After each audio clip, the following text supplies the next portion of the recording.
با درود به شما بینندگان عزیز تلویزیون روژالات، به برنامه پویش خوش آمدید. بحث پیرامون دموکراسی، فردای دموکراتیک ایران با خود نگاه‌ها و منظرهای گوناگون را همراه دارد. ما در حاشیه سمیناری که توسط کنگره ملیت‌های ایران فدرال در استکهلم برقرار شد، با چند تن از سخنرانان این سمینار صحبتی داریم. در این سمینار مفهومی ارائه شد، سخنی آورده شد که میتوان حول آن بحثی چالشگرانه را پیش کشید، بحثی که میتواند همایش سیاسی را حتی ممکن سازد. مفهومی به نام دیالوگ دموکراتیک، گفتمان دموکراتیک. اجازه میخواهم مهمانان این میزگرد رو خدمتون معرفی بکنم. آقای شهریار آهی عزیز، خیلی خوش آمدید. آقای ناصر بولیدی و آقای علیرضا اردبیلی گرامی. اگر اجازه میفرمایید من پرسش نخست رو از شما آقای آهی شروع کنم. دلیل مشخصی هم داره.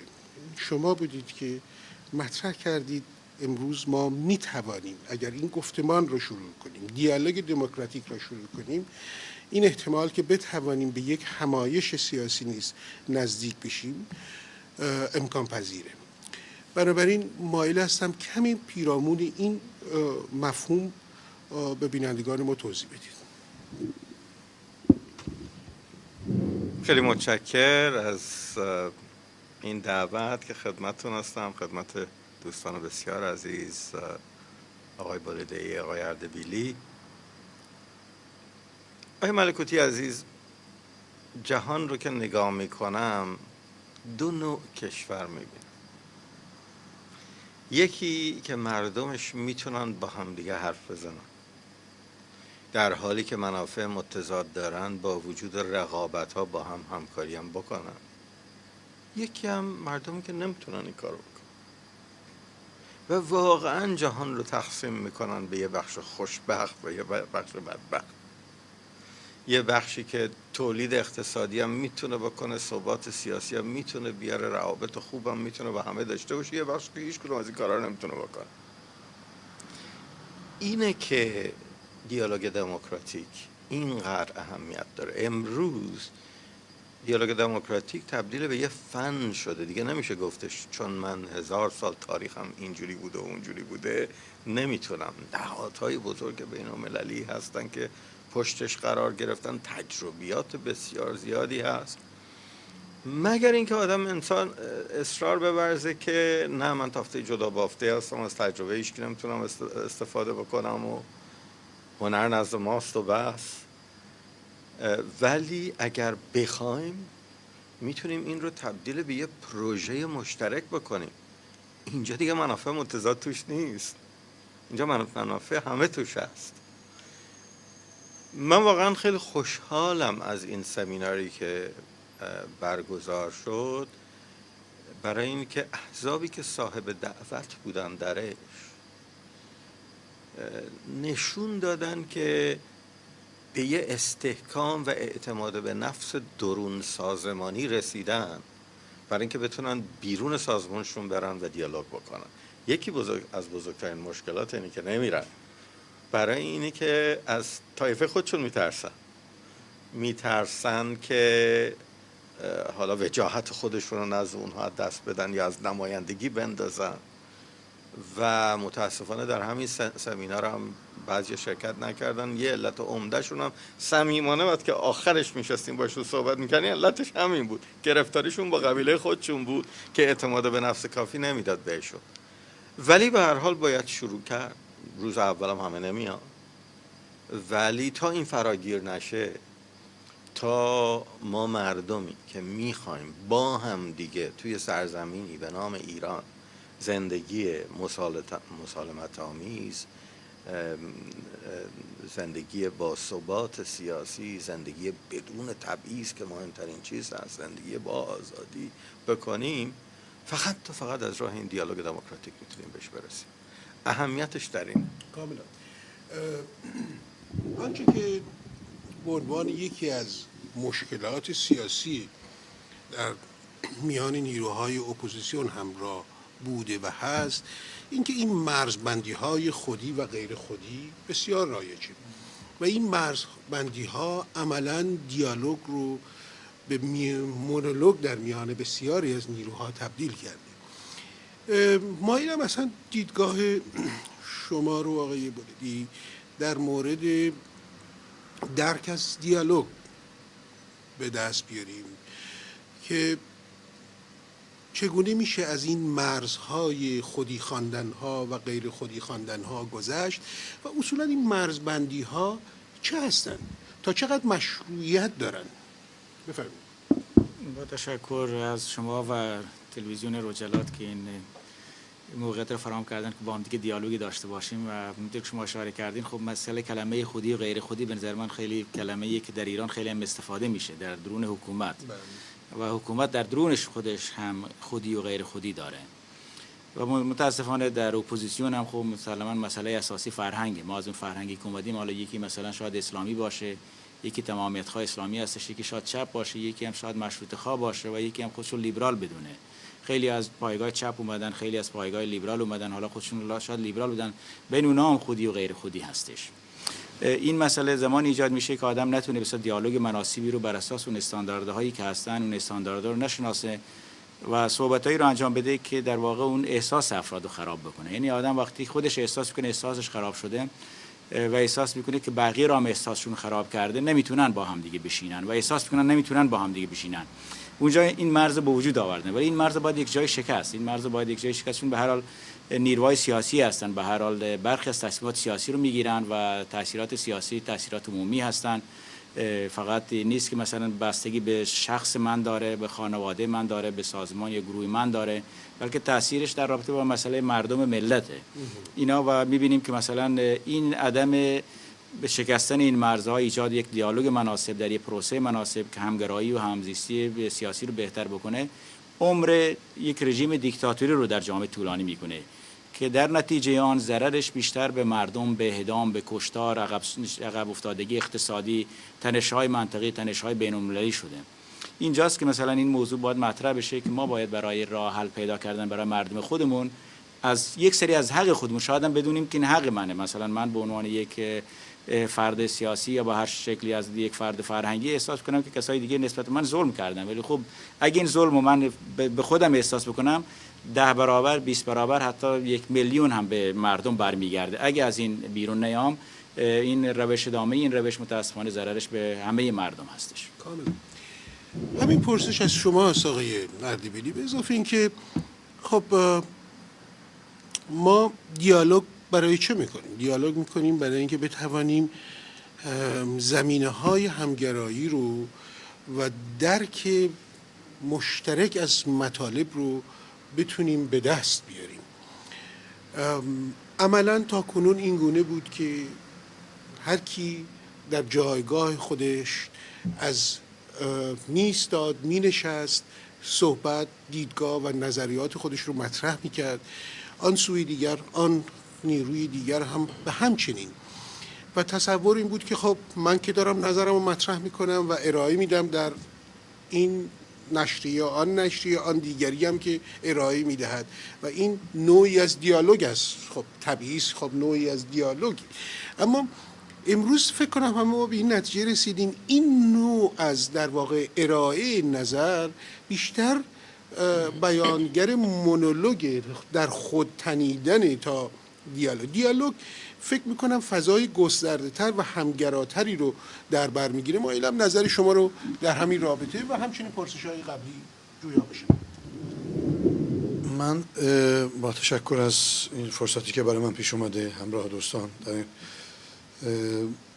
بحث و گفتگو شرکت کنم، میخواستم عرض کنم که حتی میزان تحمل من و پذیرش من بیشتر از صحبتایی که تا حالا دوستان شما گفتید و دوستان اشاره کردم.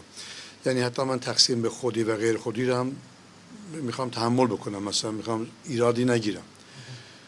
یعنی تو کشورهای اروپایی که ما زندگی میکنیم، تو این کشور سوئد که من زندگی میکنم، خب بالاخره دو تا مثلا بلوک حاکمیتی هست، یه بلوک راست هست، یه بلوک چپ هست. سالها بوده، ایرادی نداشته. اینا بالاخره بلوک خودی، حزب خودی اینا بوده.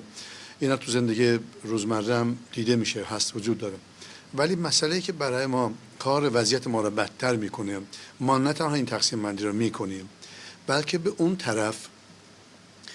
طرفی که غیر خودی حساب میکنیم، با خود اون، با واقعیت اون برخورد نمیکنیم. یک کاریکاتوری دوست داریم از اون بسازیم و با اون کاریکاتور برخورد میکنیم. یا این کاریکاتور هم یا از طریق انتخابه یا از طریق انتصاب.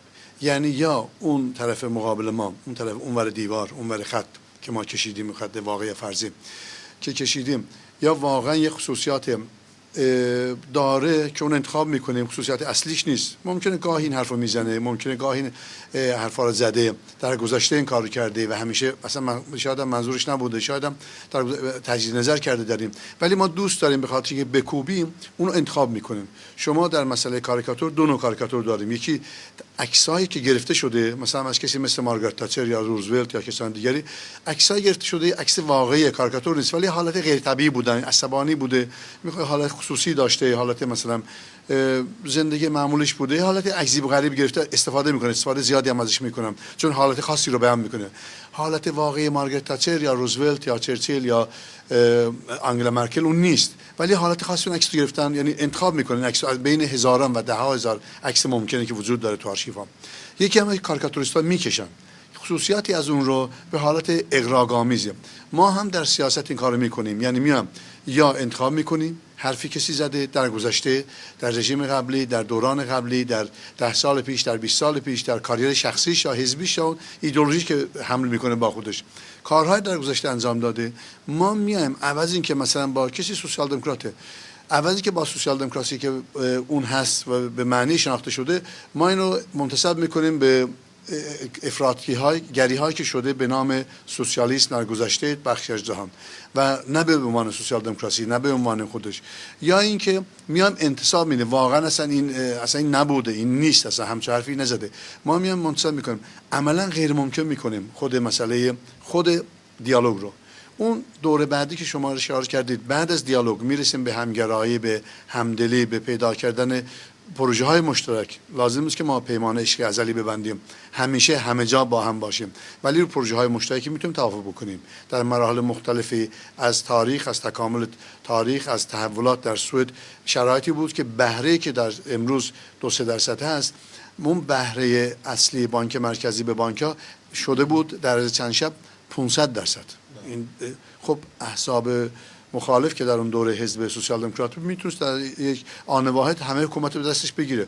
اولش که حکومت رو به دستش بگیره، با حکومت دست راستی که روابط بسیار تاریخی بسیار خوبی هم با هم نداشتم، توافق کرد، پروژه ریختن و عملا اون ادامه اون پروسه به جای رسید که امروز در دوره اخیر که از سال 2008 به اینور بحران مالی همه دنیا رو گرفته، سوئد یکی از 2 کشوری هست که از این بحران خودش رو نجات داد. یعنی به اون مرحله، وقتی ما در مرحله اول، در مرحله دیالوگ از همدیگه به جای اینکه برخورد با همدیگه بکنیم، با کاریکاتور خود ساخته یا با کاریکاتور موجود از انتخابی از همدیگه برخورد میکنیم، در مرحله دوم سر پروژه هم نمیتونیم همدیگه رو پیدا بکنیم و به پروژه های مشترک برسیم.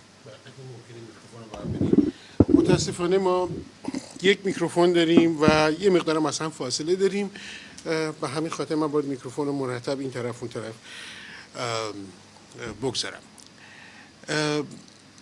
صحبت از این کردیم که جوامعی داریم میتوانند دیالوگ بکنن و جوامعی داریم که نمیتوانند دیالوگ بکنن. خب وقتی صحبت از جوامع میکنیم 2 موضوع رو شاید در این رابطه مورد نظر بگیریم. اینکه جوامعی که بر بنیاد قوانین اساسی توانسته این نوع شرایط اجتماعی رو فراهم بکنه و همچنین فرهنگ اجتماعی و سیاسی. خب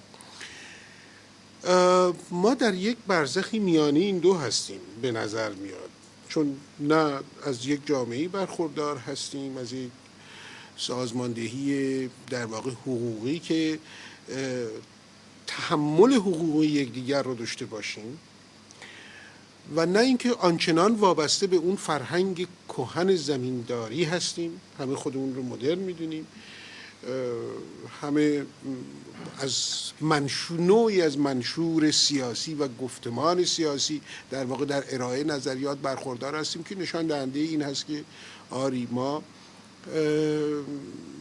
در واقع کنایی به مدرنیسم هم میزنیم، تنه‌ای هم به مدرنیسم میزنیم. اما با این وصف ما نتوانستیم این دیالوگ رو تا کنون به وجود بیاریم در یک شکل گسترده ترش. حالا شاید پرسش مناسب برای که ما یک دخالت مستقیم تری داشته باشیم توی این مفهوم این است که چه خصوصیاتی باید داشت، از چه درکی باید برخوردار بود تا بتوان وارد این عرصه شد، عرصه‌ای به نام دیالوگ دموکراتیک. شاید بعد نباشه در این مورد هم یه صحبتی داشته باشیم. فنی که توان دیالوگ دموکراتیک رو میده این روزا بهش میگن دیالوژی، خودش یه علمی شده. دیالوژی فقط یه سری تکنیک، یه سری نهاد، یه سری قواعد بازی نیست، یه روحیه هم هست. شما گاهی اوقات از زبون یه ملتی رو ممکنه نفهمین، گوش میکنین بهشون، از طرز برخوردشون با هم دیگه میتونین بگین که اینا روحیه دیالوژیک دارن یا روحیه دیالوژیک ندارن. آیا همه بازیاشون مجموع صفره یا معنی یه بازی مجموع متغیر هم میدونن؟ آیا فقط کارشون رقابته یا ترکیب رقابت و همکاری رو هم میتونن ببینن؟ همونجور که عرض کردم الان دیگه واقعا کتاب ها هست توی همین سوئد، سازمان ایدئا بخش عمده از کارش تختیر تجربیات میدانی از کارها در 50 کشور مختلف با نهادهای بزرگ، انواع دیالوگ، یه علمی شده، یه فنی شده. یه مشکل ما ایرانی‌ها به خصوص این هست که زیربنا و بحث‌های زیربنایی، کارهای زیربنایی سیاسی و کارهای روبنایی سیاسی رو وارو میکنیم. متوجه؟ حالا عرض میکنم. ببینین زیربنای سیاسی مثل قانون اساسی یه چیزیه که اولا پایه مشروعیت نظام تعیین میکنه. چیه پایه مشروعیت یه نظام؟ دینی، مردمی، ایدئولوژیک چیه؟ حقوق مردم رو تعیین میکنه. این مردم چه حقوقی دارن؟ قواعد رقابت رو تعیین میکنه. اما روبنای سیاسی مربوط به خود رقابته. انتخابات، حزب سازی، بازی‌های مجموع صفر توش هست. ائتلاف باید درست بکنیم، به قدرت میخوایم برسیم، شوخی نداره، تعارف نداره. اونجا مسئله دیالوگ نیست، اونجا بحثه، یکی میبره یکی میبازه. مهم اینه که هر دو اینا رو باید داشته باشین. ببینین اولی مثل دومی مثل تیم هایی هست که تیم قوی تر میسازین، مسابقه رو ببرین. اولی مثل فدراسیون سازیه، قواعد بازی رو تعیین نکنین. خب اگه قواعد بازی رو نداشته باشین، اگه زیربنای سیاسی رو نداشته باشین که دیگه مسابقه نمیشه، جنگ و دعوا میشه، تو سرکله هم دیگه میزنن.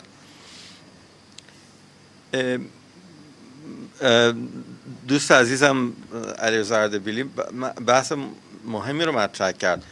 خودی غیر خودی توی روبنای سیاسی اصلا قاعده کار همه دارن، رقابت میکنن، حزب منه حزب توه.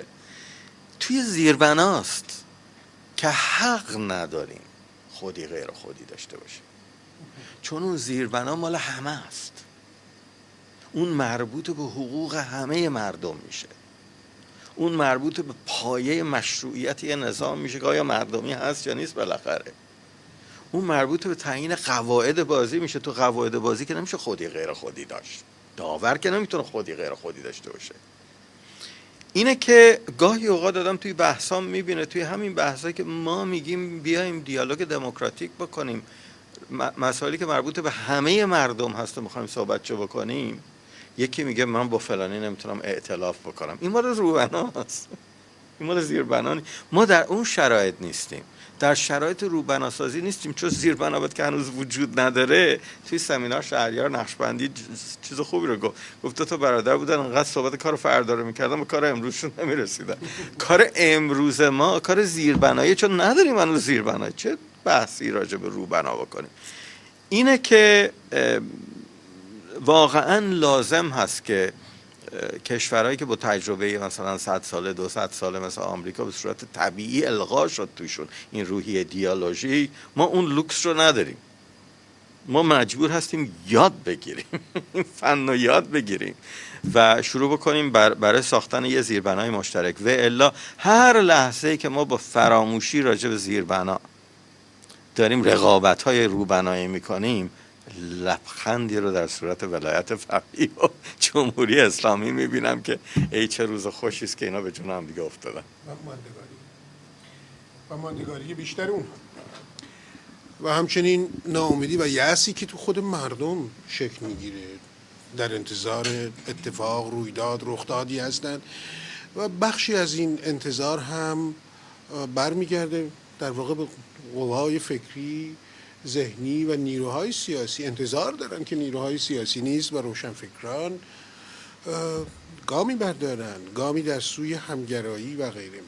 حالا برای من یک سوال پیش میاد اینجا، این که خب برخی میتونن این نگاه رو داشته باشن برای به وجود آوردن دیالوگ دموکراتیک اگر ببینیم در سوئد این اتفاق میفته، در آمریکا اتفاق، در غرب اتفاق میفته، چیزی به نام در واقع حق و حقوق تعیین و تبیین شده از نظر حقوقی وجود داره.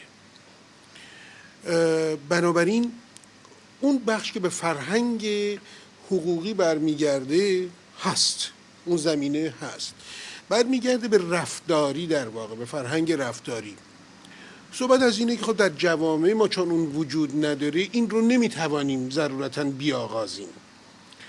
خب این یک علامت سوال برای همه ما میتونه ایجاد بکنه که حداقل بهش بپردازیم. ما هنوز به اون قانون اساسی دموکراتیک و اون ساختارهای دموکراتیک دسترسی پیدا نکردیم.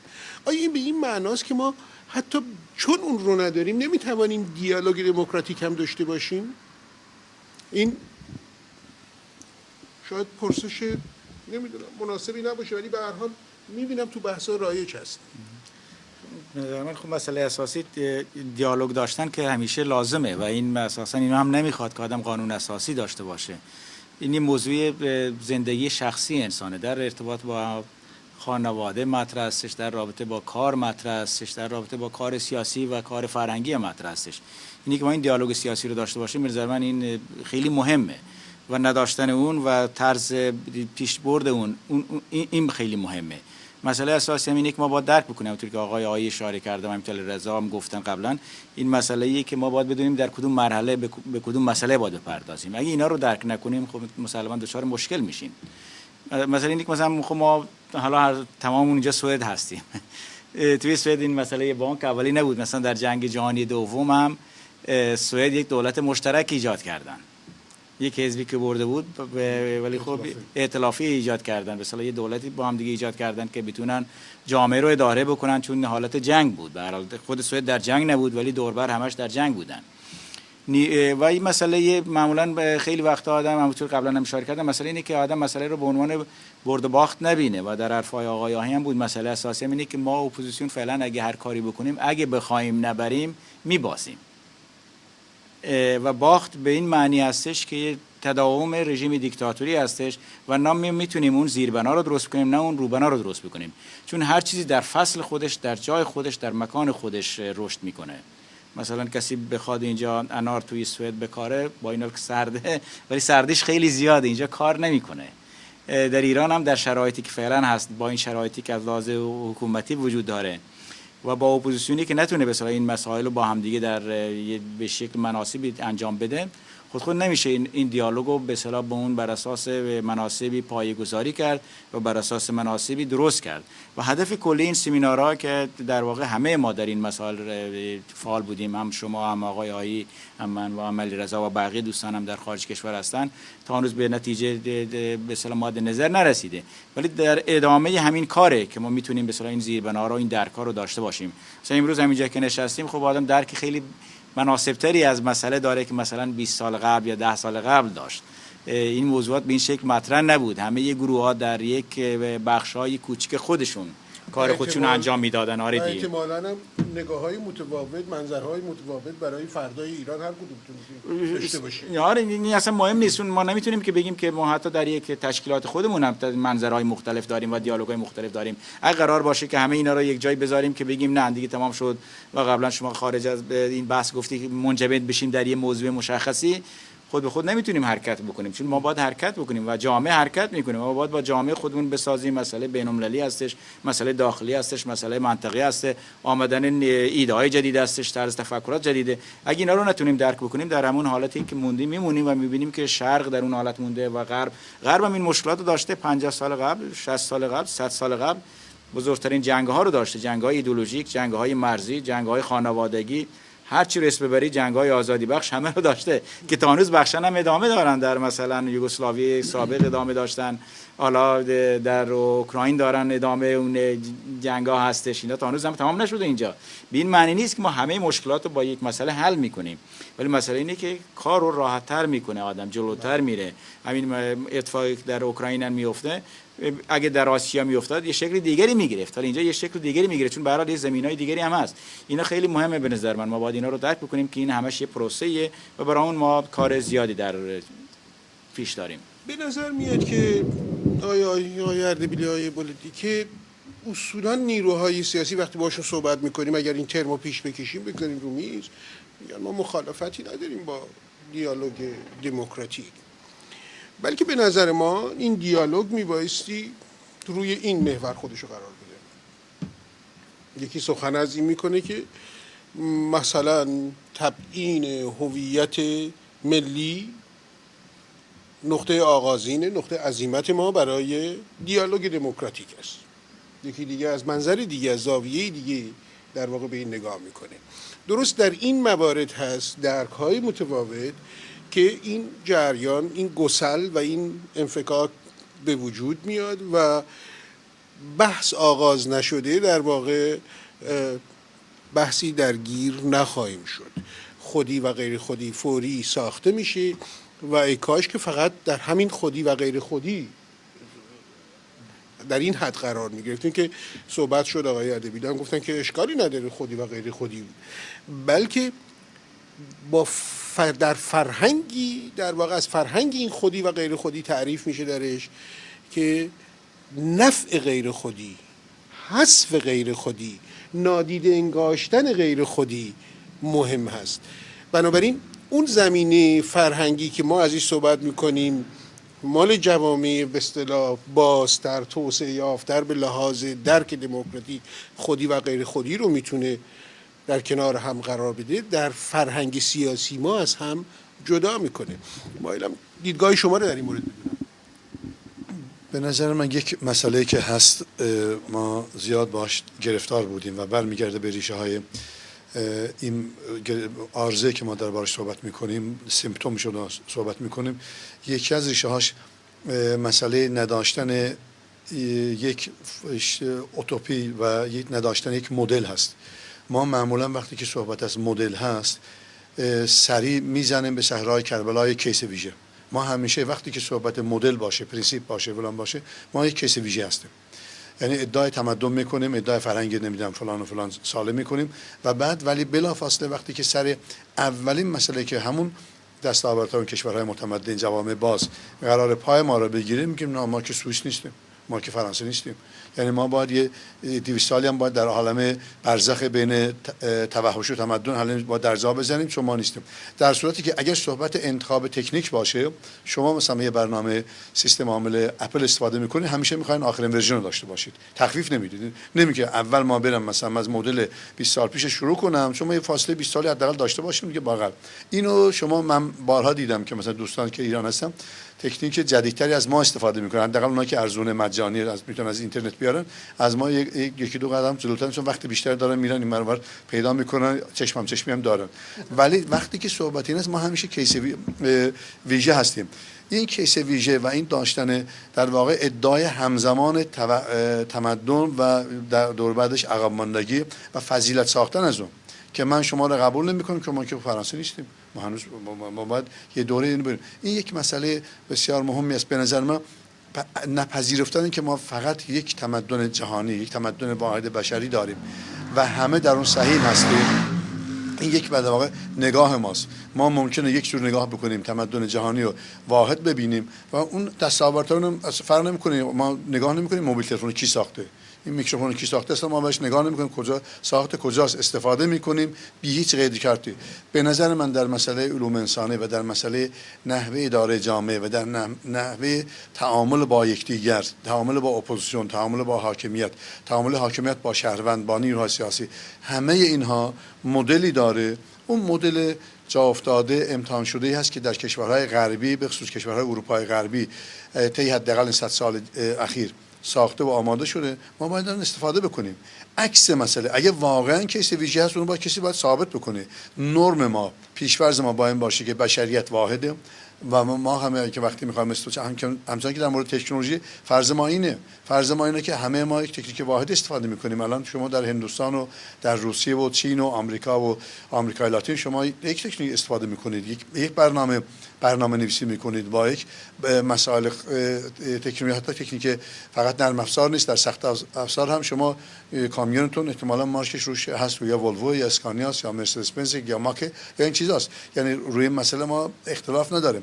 در مسئله مدل‌های سیاسی که ما می‌خوایم چه جوری با همدیگه زبان مشترک پیدا بکنیم و با همدیگه جامعه جدید بسازیم، جامعه نوین بسازیم، به نظر من تا حدود زیادی امروز ما نسبت به 30 سال پیش یکی می‌خواست جامعه بی طبقه توحیدی بسازه که کیس ویژه بود، یعنی همه جهان اسلام براش مقدور نبود، خودش یا مثلا رژیم حاکمیت اسلامی می‌خواست که جامعه ولایت فقیه بسازه، اینو می‌خواست بسازه، یا بخش دیگر از جامعه می‌خواست دیکتاتوری پرولتاریا بسازه، یا بخش دیگر از جامعه که رژیم قبلی بود سیاست مستقل ملیش میشه گذاشته بود که گویا نه غربی بود نه شرقی بود و فقط متعلق به رژیم شاه بود که با حزب رساخیز میخواد جامعه اداره بکنه، اسمش گذاشته بود سیاست مستقل ملی.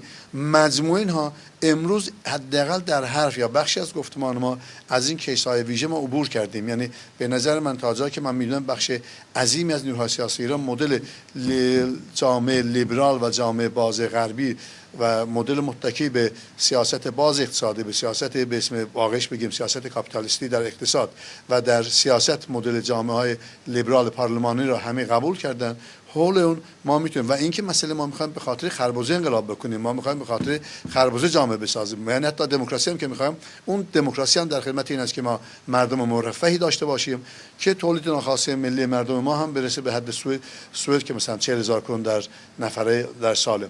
ما هدف ما مشخصه، به لحاظ اقتصادی مدل مشخصه در کلیت خودش حداقل، و به لحاظ سیاسی هم مدل ما مشخصه. من نمیدونم چند نفر در ایران یا چند گروه سیاسی هست که مخالف جامعه پارلمانی و جامعه متکی بر انتخابات و انتخابات آزاد هست. در نتیجه به نظر من بخشی از اون پیش شرط‌ها رو ما داریم حداقل نسبت به 30 سال گذشته، ولی به نظر من به خصوص در مسئله من که بسیار اصرار دارم روش، حتما باید ما بر مسئله ارزش‌های غربی و ارزش‌های ساخته شده در کشورهای غربی در این 100 سال ما تکیه بکنیم و از مسئله آزمون و خطا با زندگی مردم، با جان مردم، با حیات مردم، کاری که در روسیه و در چین اتفاق افتاد ما پرهیز بکنیم، در ایران هم اتفاق افتاده باید پرهیز بکنیم. مسئله از اکسپریمنت ما باید دوری بکنیم. هر مدل که می‌سازیم بر مبنای مدل‌های موفقی باشه که بشریت که بخشی از ماست اون کار کرده و به جاهای رسیده. نکته بسیار مهمی رو به نظر من مطرح کردی که خودش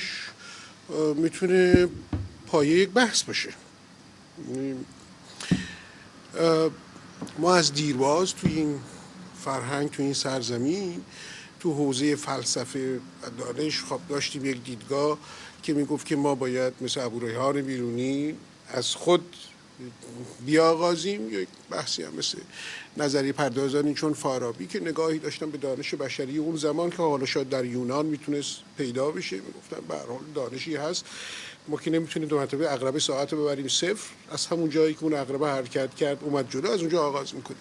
خب این بحث همیشه توی این جوامع مثل ما وجود داشت. امروز حالا توی صحنه سیاسی باز داره خودشو به یه شکل در یک گستره دیگه تعریف میکنه.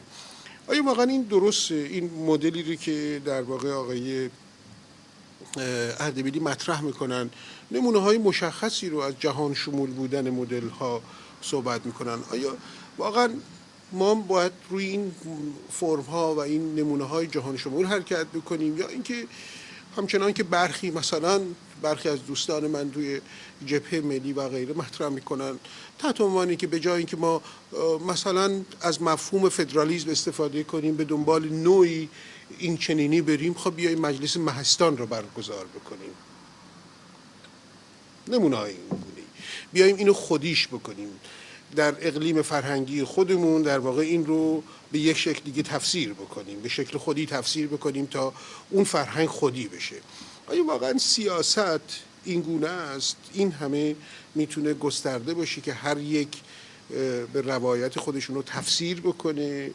و آیا این میتونه اصلا باز کمک بکنه به ما برای اون امتداد اون دیالوگ دموکراتیک وقتی که ما مفاهیمی رو این گونه در این گستره‌های متفاوت بخوایم به کار بگیریم؟ راستش من فکر میکنم که اونایی که بحث رو میپیچونن برای اینکه بدیهیات از حرم الشمس رو زیر پا بذارن، مثل مساوات، مثل عدم تبعیض، یه ریگی تو کفششون هست دیگه.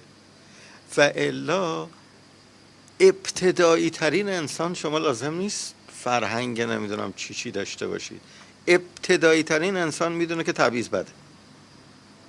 بچه که به دنیا میاد میدونه که آزادی بیان خوبه، میخواد حرفشو بزنه یا گریهشو بکنه. من عرضی که کردم توی همین سمینار این بود که راجع به حقوق انسان ها که یه بخش مهم از قانون اساسی، من شخصا فقط آزادی بیان رو میخوام، هیچ چی دیگه با من ندید. با همین به بقیهش میرسم. باز کنید برای اینی که چون در اونجا یکی از دوستان فکر کنم آقای صدرالاشرفی اومدن گفتن کافی نیست، من در کنار این میخوام. من فکر میکنم درک از مثلا آزادی بیان یه مقداری محدود هست، بنابراین مایلم که شما یه مقداری توضیح بیشتر بدید. درکتون چیه؟ بله، نه من نمیگم که آزادی بیان از نظر مفهومی مساوی است یا در برگیرنده همه آزادی‌های دیگه است. من میگم شرط کافی رسیدن به بقیه است. اثباتم چیه؟ تجربیه. شما میتونید راجع به یک کشور تو دنیا فکر کنید که آزادی بیان رو داره، تمام این آزادی دیگر نداره؟ نمیتونید. هر کشوری که محدودیت برای مثلا آزادی تجمع، تحزب، آزادی دیگر به وجود آورده، مجبور شده جلو آزادی بیانم بگیره. بحث تجربی دارم.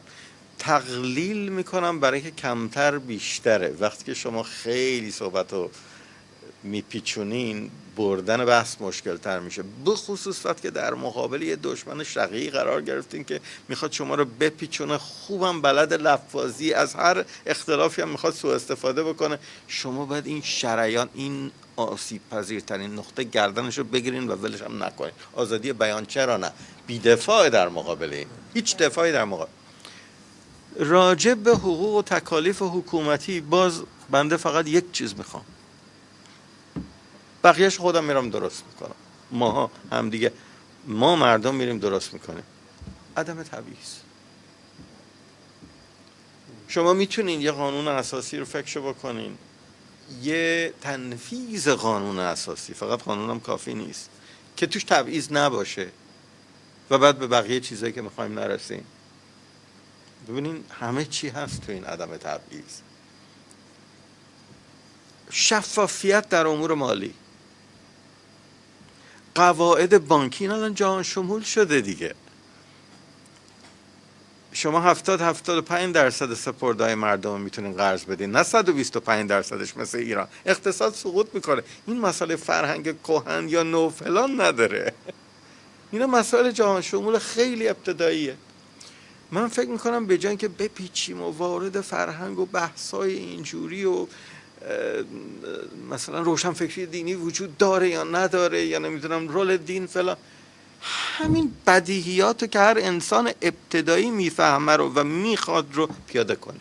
مدل هایی که کار کرده جواب داده به طور مثال. بله، یعنی حالا من میگم شما وقتی که آزادی بیان رو در ایران داشته باشید، حکومت بدون تبعیض داشته باشید، مسلمه که تفاوت‌های حکومت ما با حکومت‌های جای دیگه پیدا میکنه. اون تو چیزی که خودمون به وجود آوردیم بدون فراموش کردن مبانی ابتدایی، اونا رو بچسبیم، اونا رو روش اصرار کنیم و ول نکنیم، برای اینی که در مقابل یه دشمنی هستیم که واقعا مهارت داره که مختون رو بپیچونه و شما رو از بدیهیات ابتدایی دور کنه و در ضمن نیروها هم در تقابل با یکدیگه قرار بده و از تقابل با خودش جدا بکنه. حال به مبنای صحبت هایی که شد، خب این پرسش و این درک حادث میشه که مراتب دادخواهی، دستیازی به دادخواهی ها با این گستره از دادخواهی هایی که در میان اپوزیسیون هست مراتب گوناگون رو طی میکنه. یکی در مرتبه نخستین دادخواهیش به پایان به سرانجام میرسه، یکی 10 مرتبه دیگر باید عبور بکنه از نظر تحولات اجتماعی تا با اون برسه. و عده‌ای این گوناگونی مراتب تاریخی دستیازی به دادخواهی ها رو به عنوان تفاوت‌های خود حتی برای ایجاد دیالوگ مطرح میکنن.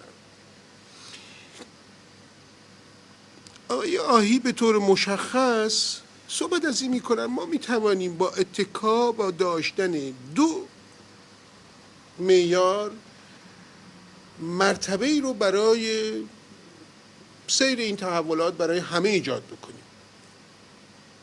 یکی آزادی بیانه با همه درک هایی که پشت سرش هست، مثل امنیت از آزادی بیان. حالا من بیان یعنی آزادی بیان در واقع این مجبوری با خودش داره، فقط بیان ساده نیست بلکه امنیت داشتن از بیان و غیره. و دیگر قانون و حاکمیتی که آغازگر ضد تبعیض باشه، بدین من حالا آغازگر باشه، تمام نتونست، تمام کردنش به هر حال مراتب تاریخی لازم احتمالاً داره. آیا این دو میتونه سرآغازی باشه برای تفاهم نیروهای گوناگون که بر این بنیاد مبارزه خودشون رو بتونن در یک فرایند دموکراتیک تداوم ببخشن و یک همگرایی هم به وجود بیارن؟ اصل مسئله اینه که به نظر من آزادی بیان خیلی مسئله خیلی مهمیه و همینجا که ما داریم صحبت میکنیم به دلیل همینه که در جامعه سوئد آزادی بیان هست، اگرچه ربطی به این جامعه نداره در رابطه با جامعه دیگری هم ما میتونیم آزادی بیان رو داشته باشیم، اینجا صحبت بکنیم. و دولت سوئد اینو به هیچ وجه دخالت در امور ایران نمیدونه. شاید دولت ایران اینو دخالت در امور خودش بدونه، چون یه دولتیه که همه چیزو بر اساس امنیتی میبینه. اون براش همه چیز مشکل میشه، چون به هر حال اون دولتی هستش اونجا که همه چیزو میخواد در کنترل خودش باشه و اگه چیزی هم هست در کنترلش نیست نباید باشه. یکی از اونها آزادی بیانه. و در ایران خب مسلما دولت ایران به مسئله عدالت و مسئله برابری، مسئله عدم تبعیض، مسئله تبعیض خب به چه شکلی باید مطرح بشه؟ تبعیض‌ها به شکل گوناگونی هستند. مسئله تبعیض جنسی هستش، مسئله تبعیض حقوقی از لحاظ گرفتن حقوق هم هستش و اینا هم خوب، یعنی اینی که تو کاری که انجام میدی چقدر حقوق میگیری. اینی که تو مثلا بر اساس زبان، مثلا وقتی آزادی بیان مطرح میشه، برای من آزادی بیان به زبان بلوچی هم مطرح هستش. این خب از کجا شروع میشه؟ بعضی وقت مثلا وقتی که در اروپا تو کار میکنی، من خب خیلی موقع با برخی از این به اصطلاح سیاستمداران اروپایی، نماینده‌های مجلس و یا چیزی که بهش میگن اتاقای فکر صحبت میکنم، این مسئله مطرح میشه که شما مثلا میتونید در ایران به اصطلاح به این شکل کار بکنید، همین مسئله ساده رو بیارین جلو. خب در این هیچ شکی نیست. من خیلی خوشحال میشدم که این صحبتی که ما امروز اینجا داریم در کنار دریای مازندران داشتیم یا در کنار دریای بلوچستان داشتیم، در اون هوای خوب در اونجا اینو داشتیم، خیلی بهتر بود این آزادی بیان اونجا می داشتیم. ولی مسئله اساسی اینه، مسئله امنیته. وقتی که تو به اصطلاح در آزادی بیان، در بحث این که تبعیض رو از بین ببری، آزادی امنیت داشته باشی، همه چیز امکان داره. در جامعه سوئد همه تبعیض‌ها رو از بین نبردن، نه تبعیض حقوقی رو از بین بردن، نه تبعیض بین زن و مرد رو از بین کاملا بردن و نه تبعیض اتنیکی کاملا تا هنوز از بین رفته. ولی این آزادی بیان، این امنیت برای مبارزه، برای دستیابی بیشتر به حقوق برابرتر هستش. ما در مبارزه سیاسی برای رفع تبعیض هست، مبارزه مشروع هست. آره دیگه، اینه که ما در جامعه مثل ایران نداریم. تعهد در این رابطه هستش. مثلا خب من بلوچ وقتی برای من مسئله مطرح میشه اینه که مثلا در پاکستان تا اندازه تبعیض آزادی بیان هستش.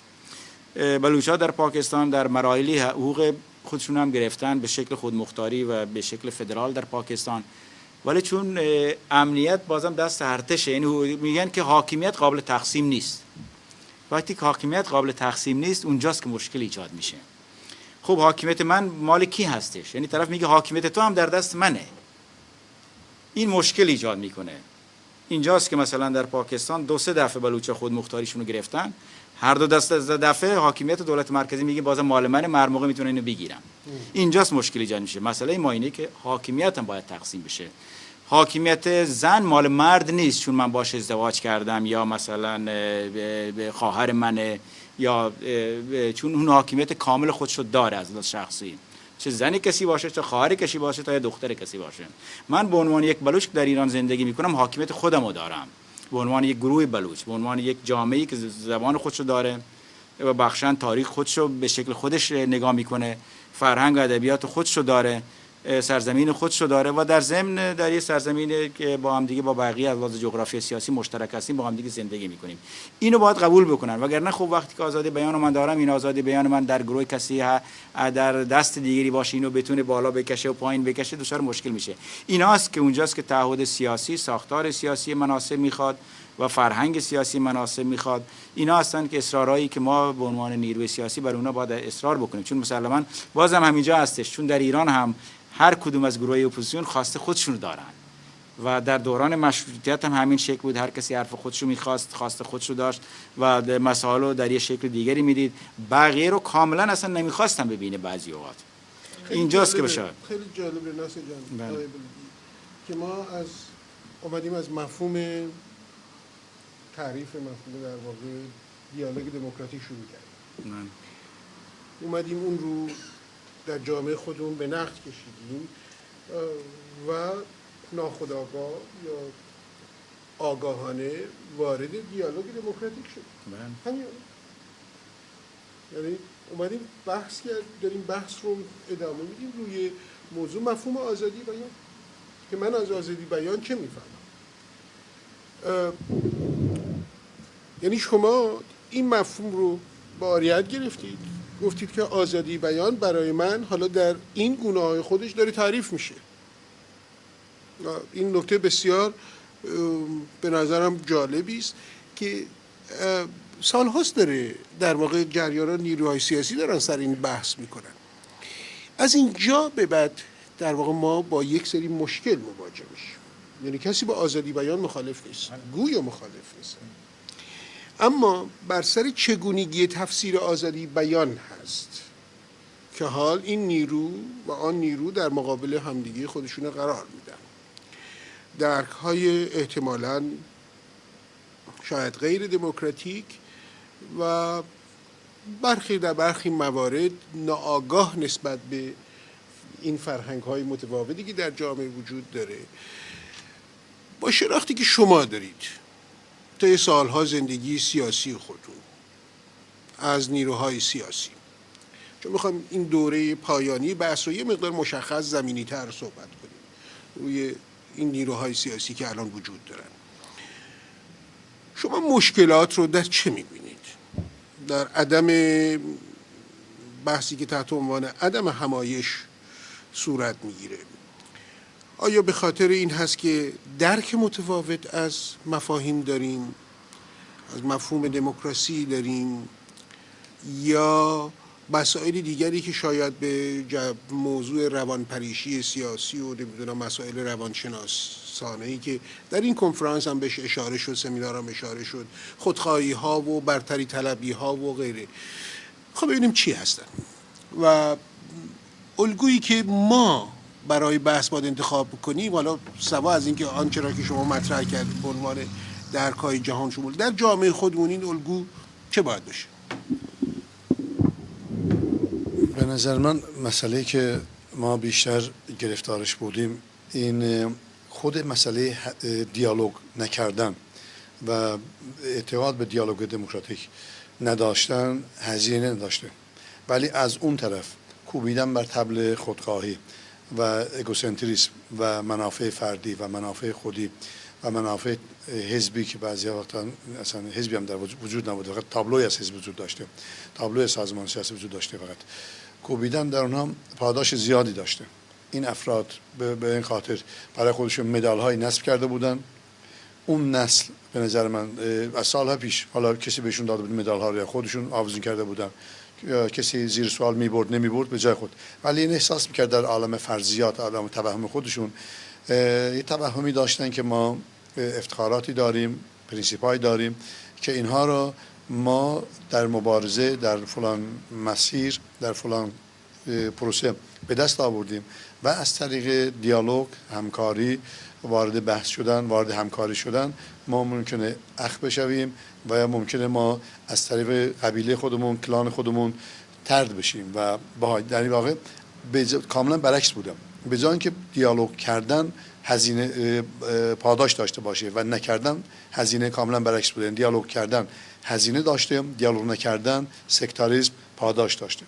این بوده، این واقعیت اون زندگی ما بوده. من یک مسئله که اشاره بکنم در اشله خود به پایان وقتم نزدیک میشیم. آخر من گفتم به تجربه من اشاره کردید، بخشی از تجربه من مربوط به جمهوری آذربایجان هست که اونجا هم به لحاظ زیاد شبیه در واقع با ایران شباهت زیادی داره، ولی علیرغم اینکه اونجا هم بالاخره دموکراسی و ارگان‌های دولت که ارزش‌های غربی، سکولاریسم و یک دولت حقوقی زیر سوال نیست. یعنی حتی کسی هم که ارزش‌های در واقع دولت حقوقی رو، پرینسیپ‌های دولت حقوقی رو زیر پا میذاره، حداقل در حرف اعتقاد به سیاست مستقل ملی یا راه حل خودی یا راه حل تحفه نطنز داشتن همچون ادعای نداره. همه ادعاشون هست که و همه خواستشون هست روی مسئله توافق دارن. در جامعه ترکیه رو مثل میبینیم که حتی دولت حزب AKP که حزب با خواستگاه پایگاه مذهبی هست، پایگاه مذهبی و پایگاه محافظه کاری داره، سر مسئله نزدیک شدن به اروپا و سر مسئله سکولاریزاسیون جامعه ترکیه اختلاف با نیروهای که به نان در واقع سکولاریسم خوردن چند دهه، سر مسئله اختلافی با آنها نداره. به نظر من ما هم میتونستیم و ما میتونیم بر سر مسائل علیرغم اینکه با هم دیگه اختلاف داریم بر سر یک سری مسائل توافق داشته باشیم و باید داشته باشیم. گفتم نسل داره عوض میشه و نسلی که ما میبینیم الان در یک دهه اخیر تحصیل کردگان دانشگاه‌های ایران بودن، بیشتر هم در رشته‌های علوم انسانی یا علوم تجربی تحصیل کردن، نگاه متنوع‌تری داشته باشن. حتی کسایی که بین اونها چپ بودن یا راست بودن یا غیر بودن، نگاه متفاوت و نگاه جدیدتری داشته باشن. به نظر من قابل امیدواری نگاه جدید. من از خود شما مایلم شروع بکنم پرسش پایانی رو. اینکه بفرمایید خب در این سمینار عده‌ای از نیروها نیامدن، نیروهای بیشماری نیامدن، در اینکه خب این نیروها احتمالاً عنصر بایکوت درش وجود داشت، درش حرفی نیست، نمیشه کتمان کرد. در اینکه عده‌ای شاید بر این باور بودن خب روی زیادی به این جریان تازه پا داده نشود، اینها احتمالاً رشد میکنن و غیره، خطر دارد برای احتمالاً جامعه. نگاه شما امروز به اونهایی که نیامدن چیست؟ یعنی شما با چه فرهنگی به اونها میخواین برخورد کنید؟ آیا در مقابل اونها ناشکیبا هستید؟ درونی واقعیت، یا اینکه میخواهید این فرهنگ شکیبایی رو به کار ببرید، برید و اونها رو وادار بکنید برای یک دیالوگ و تداوم دیالوگ. من اشاره کردم که ما با دیگران، با مخالفین سیاسی خودمون، نه با خود اونها بلکه با کاریکاتوری از اونها که خودمون ساختیم یا انتخاب کردیم برخورد میکنیم، با واقعیت خودشون نه. خودم هم به هیچ وجه در این با این تجربه و با این سن مطلقا نمیخوام مرتکب این خبط بشم که با مخالفین سیاسی خودم با کاریکاتور اونها برخورد بکنم. اونها نه آدم های سادیستی هستن، نه آدم های ناگاهی هستن. اونها هم نگرانی های دارن، اونها هم افکار دارن. سعی میکنم که با اون برخورد بکنم. اولا که به لحاظ عملی من توصیه، اگه کسانی از اون حرف من گوش میدن، به اونها من یادآوری بکنم چیزی که ما امروز به اسم جنبش ملی آذربایجان میشناسیم 25 سال پیش وجود به این صورت نداشت، در حد نزدیک به صفر بود. امروز شما میتونید ابعاد اون رو در همه جا ببینید. اگه با بایکوت این جنبش رشد نمی‌کرد، تا حالا باید این از هم جنبشی وجود نمی داشت. اتفاقا در بایکوت و در نبود این دیالوگ این جنبش رشد کرده. مسئله که خوب نیست برای کلیت منطقه ما که وقتی که این رشد بدون دیالوگ و در تنهایی و در انزوا صورت میگیره، به مرور رادیکالیزه میشه و عملا مردم ما وقتی که میبینن، مردم آذربایجان وقتی که میبینن کسانی که ما قدم جلو گذاشتیم، مخالفین فکر خودمون رو دعوت کردیم، اونها نیامدن، اونها هم از این مسئله دچار استیصال میشن، دچار و این رو باید و دیوارها بلندتر میشه. کاملا توافق شد. همین پرسیدم. خب یه دقیقه اگر ممکنه چند ثانیه اضافه بدید. برای مسئله اساسی اینه که این دیالوگ اولین دیالوگ نبوده، قبلا هم بوده و امیدواریم در آینده هم باشه. مسلما ما در شرایط مخصوصی از لحاظ وضعیت داخلی ایران و وضعیت خارجیش قرار داریم.